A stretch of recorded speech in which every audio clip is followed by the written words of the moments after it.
नहीं झुके रहने से मैं सुगम पूर्वक आ और जा सकता हूँ। मेरे लिए इतना त्याग करोगे ना विंध्याचल? अवश्य मुनिवर, किंतु कृपा करके शीघ्र ही लौटना। निश्चिंत रहो विंध्याचल, तुम्हारे कष्ट की पीड़ा मुझे शीघ्रता प्रदान करेगी। मैं आगे बढ़ता हूँ।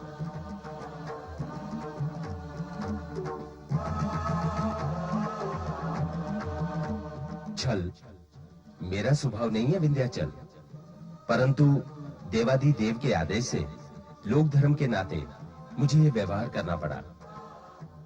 नारायण नारायण जय जय ना।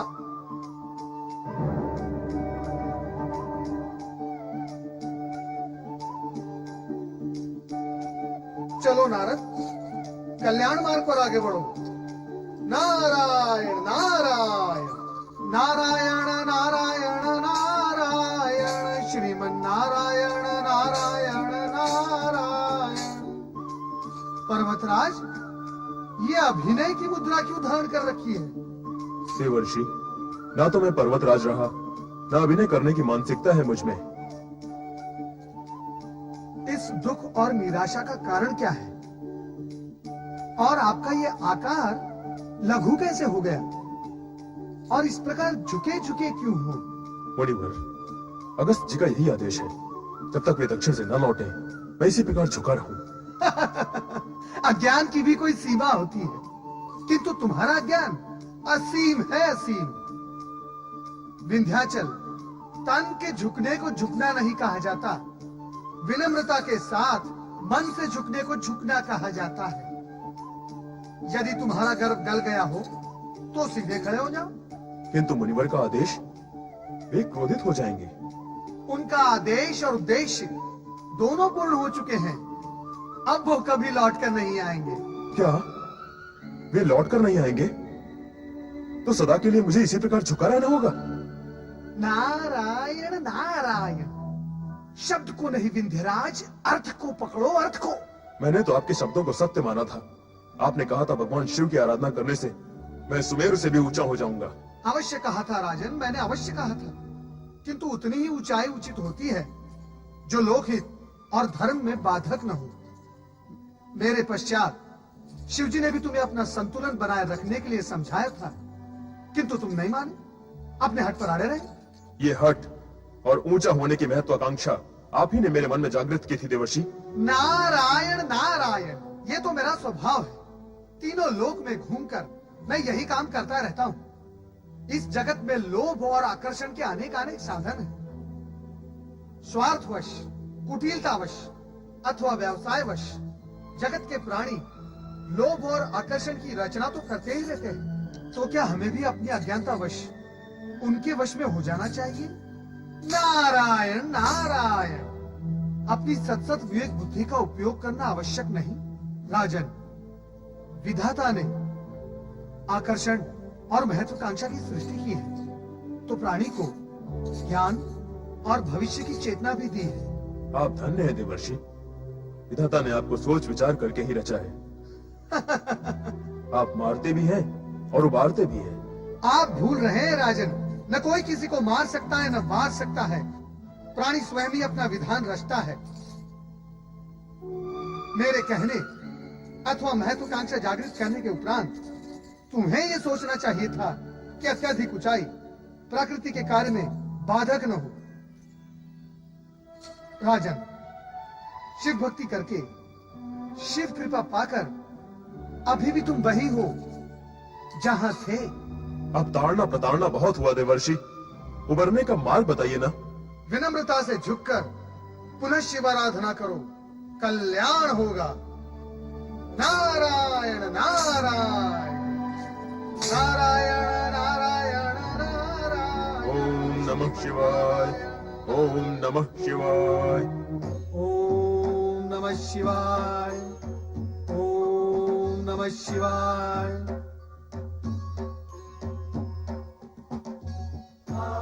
आओ नारद, कहाँ रचा कर आए हो अपनी लीला? लीला रचाने के लिए नारद का नाम तो व्यर्थ ही घसीटा जाता है भोलेश्वर।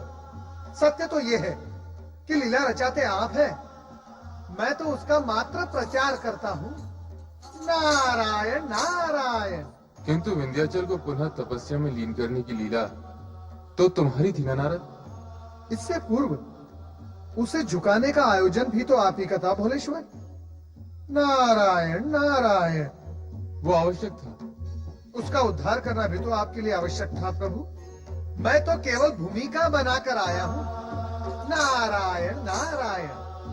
सो तो करना ही होगा नारद।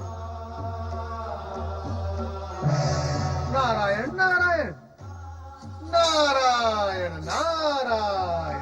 ओम नमः शिवाय। ओम नमः शिवाय। ओम नमः शिवाय। ओम नमः शिवाय। ओम नमः शिवाय। ओम नमः शिवाय। ओम नमः शिवाय। ओम नमः शिवाय। ओम नमः शिवाय। आंखें खोलो विंध्याचल। ओम नमः शिवाय। प्रभु, भगवान, अपने इस अज्ञानी भक्त को क्षमा करना प्रभु। मेरे प्रकट होने से क्षमादान तो हो गया, किंतु तुम सिर झुकाए क्यों खड़े हो? गुरु ज्ञानी कहते हैं मन का अहंकार मस्तक में समा जाता है, इसी कारण मस्तक तना रहता है, किंतु झुका हुआ मस्तक अहंकार रहित होता है। अज्ञानवश अथवा अहंकारवश मुझसे जो भूल हुई उसका प्रायश्चित करना चाहता हूँ भगवान। प्राणी यदि ये मान लेता है कि उससे कोई भूल हुई है तो यही उसका प्रायश्चित है। प्रायश्चित के पश्चात अब तुम वरदान के अधिकारी हो। कहो विंध्याचल, तुम्हारी क्या कामना है? आप तो सदा शिव हैं, सदा कल्याण करने वाले। मैं भी आपका भक्त लोक कल्याण की इच्छा रखता हूँ भगवान। इसीलिए तो मैं तुमसे प्रसन्न हूँ। मांगो, क्या मांगना है? यदि आप मुझसे प्रसन्न हैं तो मेरे आंचल में नर्मदा तट पर सदा सदा के लिए ज्योति स्वरूप में विराजमान हो जाइए, ताकि जिस प्रकार मेरे मन का ज्ञान रूपी अंधकार दूर हो सका है, उसी प्रकार आपके ज्योति स्वरूप और ज्योतिर्लिंग से जगत के प्राणियों के मन का अंधकार दूर हो सके। आपके विराट नाम के साथ आपके भक्त का लघु नाम भी जुड़ जाए, यह वरदान दे भगवान। तथास्तु। तुम्हारे आंचल में नर्मदा नदी के तट पर ज्योतिर्लिंग के रूप में मैं ओमकारेश्वर के नाम से स्थित रहूंगा। तुम्हारी भांति भक्ति करने वाले शिव भक्त राजा मानधाता के साथ साथ तुम्हारा नाम भी ओमकारेश्वर तथा अमलेश्वर ज्योतिर्लिंगों के साथ सदा सदा के लिए जुड़ा रहेगा। और इन ज्योतिर्लिंगों की आराधना करने वालों को मनोवांछित सिद्धि प्राप्त होगी। मंगल भव।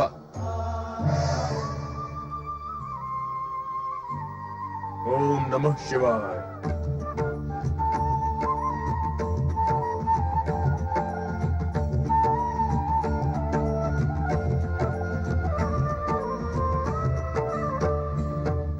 शिव के भक्त जनों ने पुकारा जब संकट पड़ने पर। शिव के भक्त जनों ने पुकारा जब संकट पड़ने पर। तब तब ज्योतिर्लिंग में पधारे अजर अमर शिव शंकर। अजर अमर शिव शंकर। अजर अमर शिव शंकर। अजर अमर शिव शंकर। अजर अमर शिव शंकर। अजर अमर शिव शंकर। अजर अमर शिव शंकर। अजर अमर शिव शंकर। अजर अमर शिव शंकर।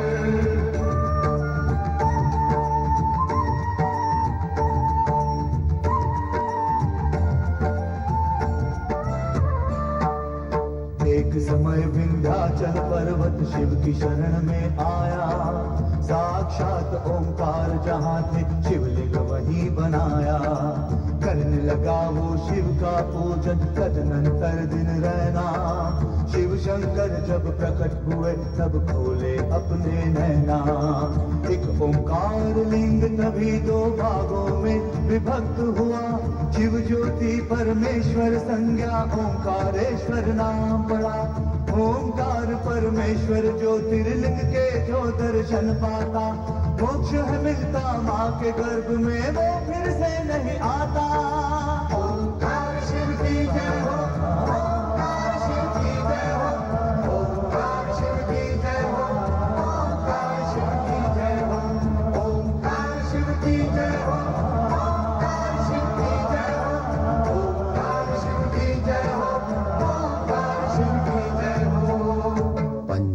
बीजाक्षरी मंत्र ओम नमः शिवाय के जाप और ओम के नाद मात्र से प्राणी अहंकार, क्रोध, मद, लोभ से मुक्त होकर परमात्मा की प्राप्ति कर लेता है।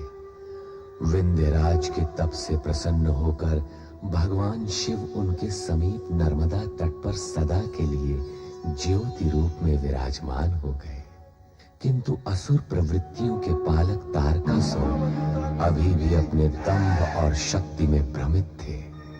सुंदरी, स्वर्ग सुंदरी, सुंदरियों, नृत्य आरंभ करो। नहीं, ये संभव नहीं है। उस कायर इंद्र के सामने नृत्य संभव है? देवराज इंद्र तो सबके अधिपति हैं, वे श्रेष्ठ हैं। उस दुष्ट का नाम न लो हमारे सामने। उसका गुणगान हमें सहन नहीं। ये तो सारा जगत जानता है कि तामसिक और दुष्ट स्वभाव वाले किसी की प्रशंसा और गुणगान सुन नहीं सकते। नारायण नारायण। ए नारद, हमारे यहाँ जब भी आया करो नर नारायण का जाप छोड़कर आया करो। तुम्हारे आने से पूर्व ये सुंदरी इंद्र के नाम का जप कर रही थी। हम किसी भी इंद्र का नाम सुनना नहीं चाहते। न राज इंद्र, न जीत इंद्र, न धर्म इंद्र। अब तुम कहो, कैसे आना हुआ? चलाया संदेश सुनाने। संदेश या उपदेश? संदेश। संदेश तो सदा ही शुभ होते हैं दैत्यराज।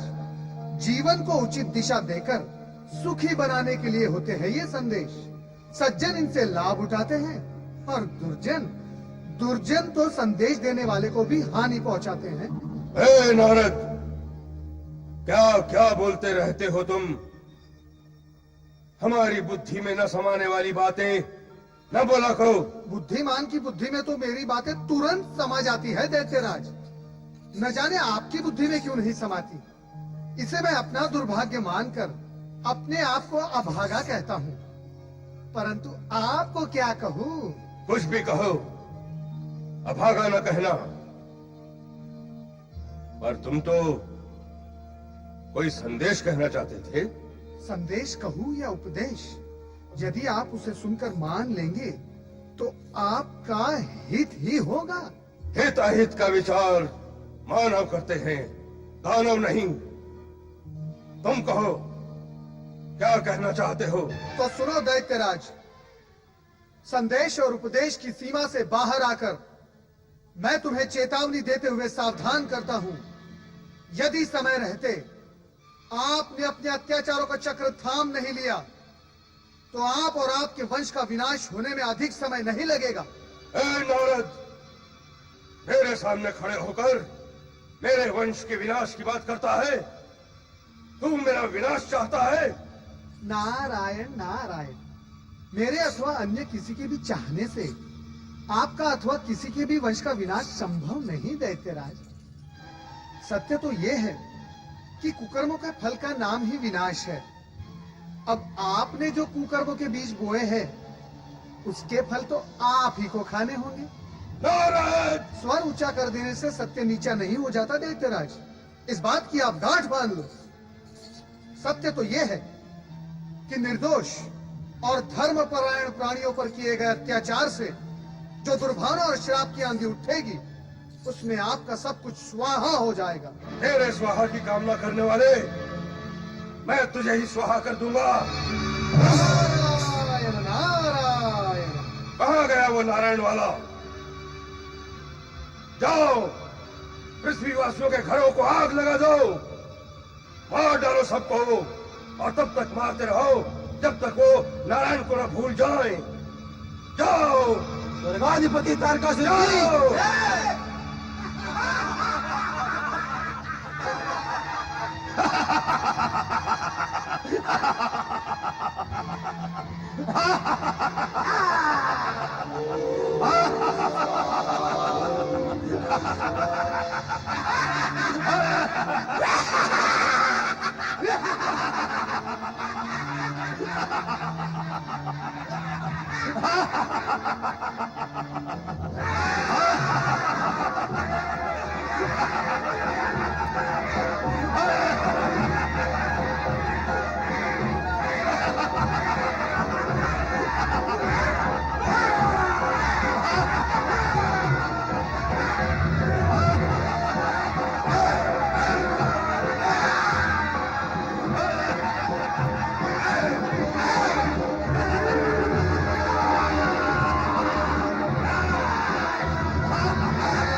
नारायण नारायण नारायण श्रीमन्नारायण नारायण नारायण नारायण नारायण नारायण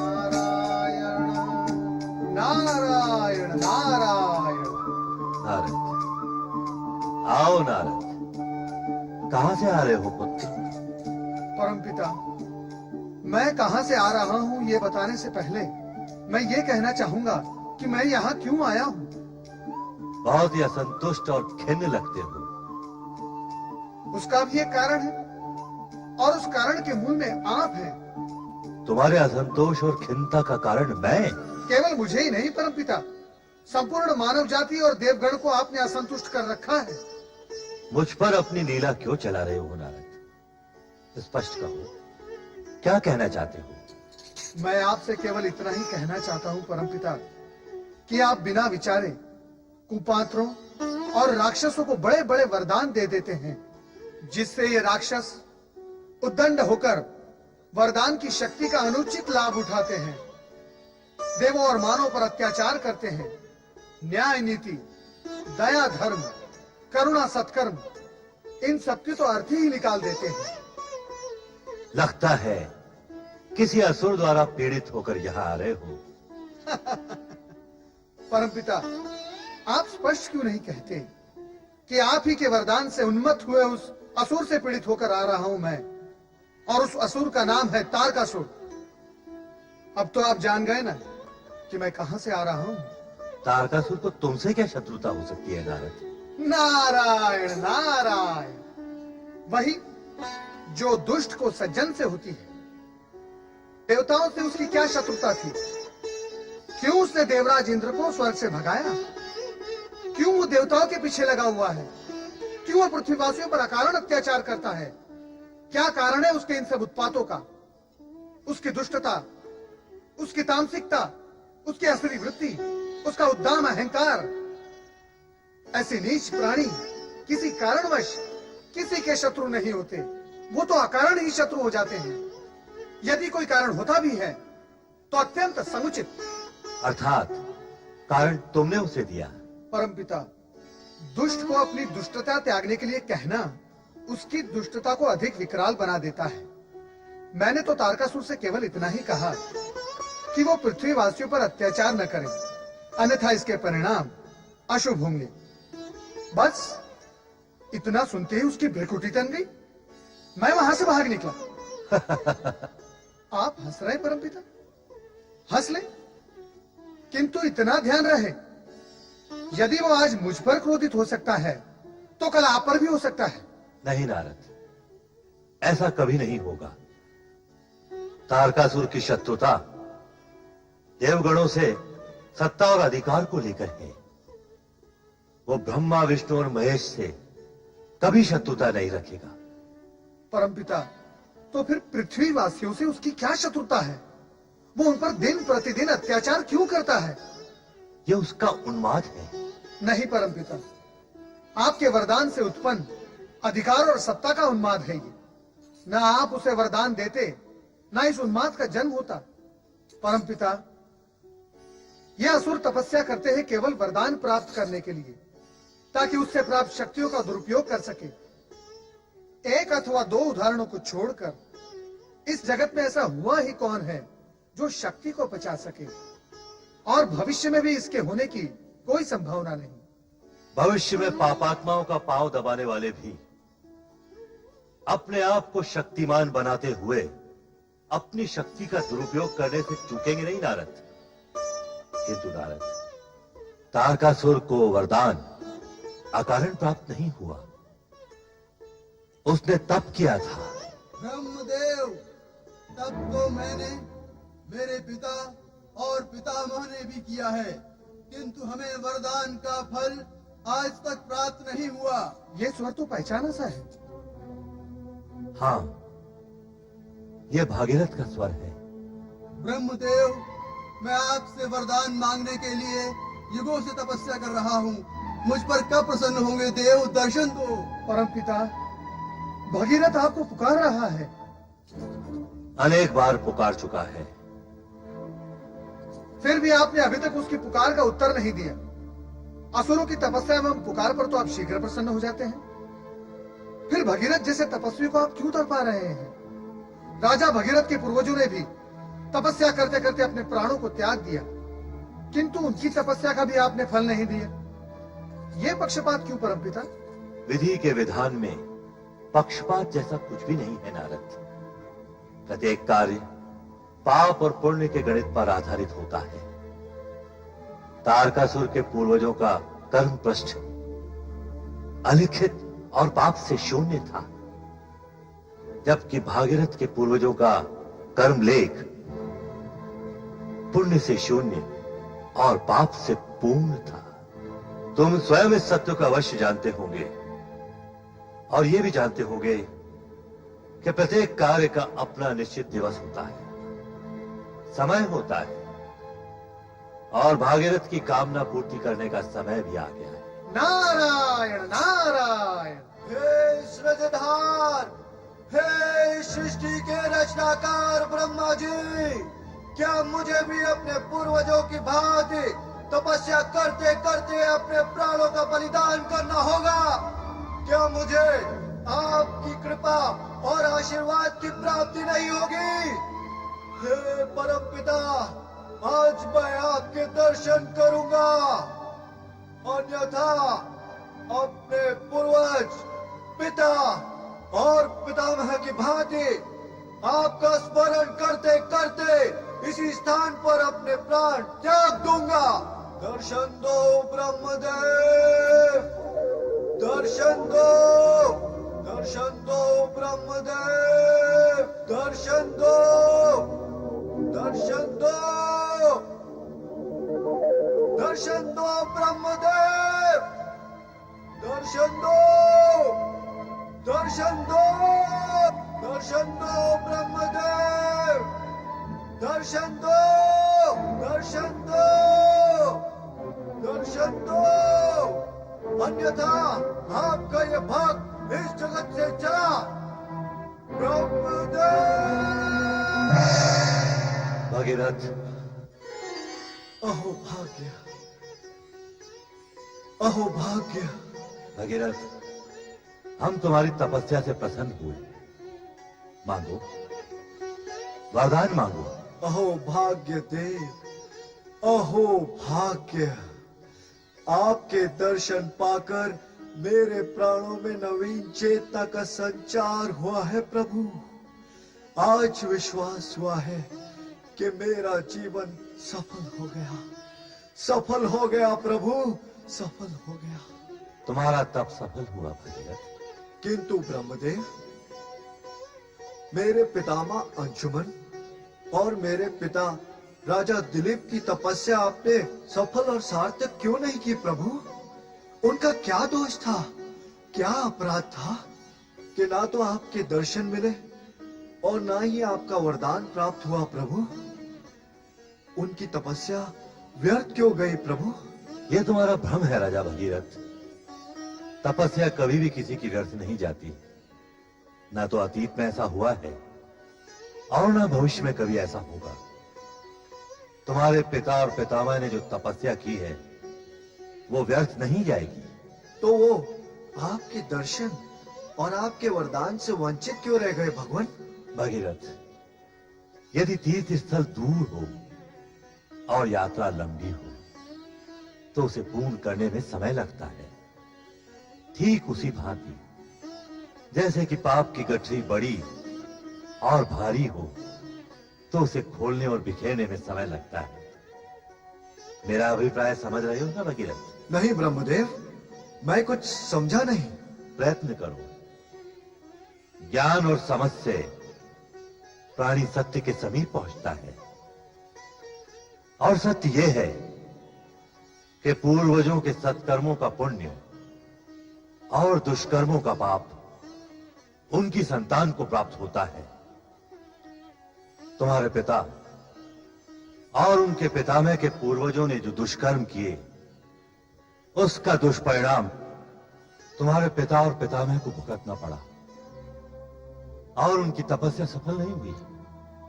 कारण कि उनकी तपस्या से प्राप्त पुण्य पूर्वजों के दुष्कर्मों का प्रभाव मिटाने में ही व्यय हो गया। किंतु भगीरथ, तुम्हारे पिता राजा दिलीप तथा पितामह राजा अंशुमान के पवित्र अंश का कुछ अंश तुम्हें प्राप्त हुआ है।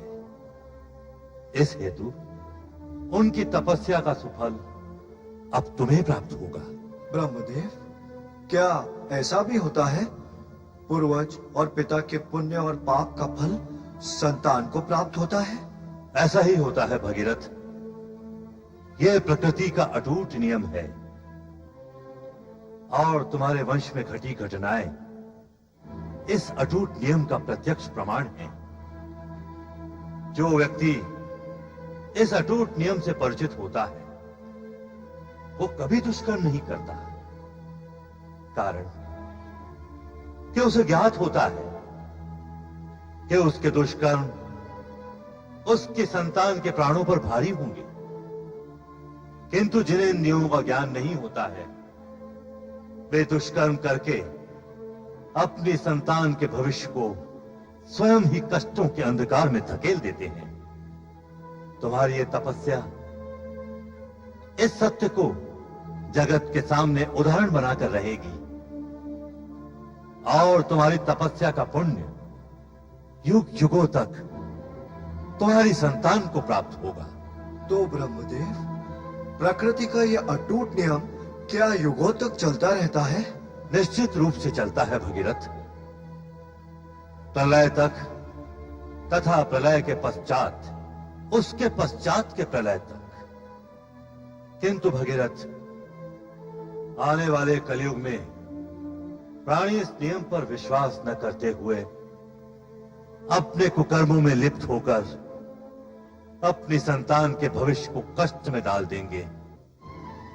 संतान को जो असाध्य कष्ट होंगे वे उसका कारण ढूंढते रहेंगे, किंतु उसका निदान नहीं पा सकेंगे और इस परिणाम पर भी कभी नहीं पहुंच सकेंगे कि संतान को जो कष्ट मिले हैं उनका कारण उनके स्वयं के पाप कर्म हैं।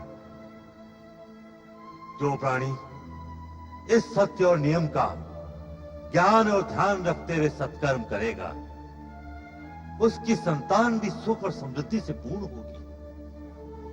अब मुझे अपने पूर्वजों के उद्धार निमित्त क्या करना होगा भगवान? क्या करना होगा? गंगा के पृथ्वी पर अवतरित होने से तुम्हारे पूर्वजों का उद्धार अवश्य होगा, किंतु एक बाधा है। अब और कैसी बाधा शेष है परमपिता? अब तो बाधाओं की गति पर विराम लगाए भगवान। तुम्हारे कर्म के प्रतिफल अथवा मेरी ओर से कोई बाधा नहीं है। यह एक भिन्न प्रकार का गतिरोध है भगीरथ। कैसा गतिरोध? स्पष्ट करे ब्रह्मदेव।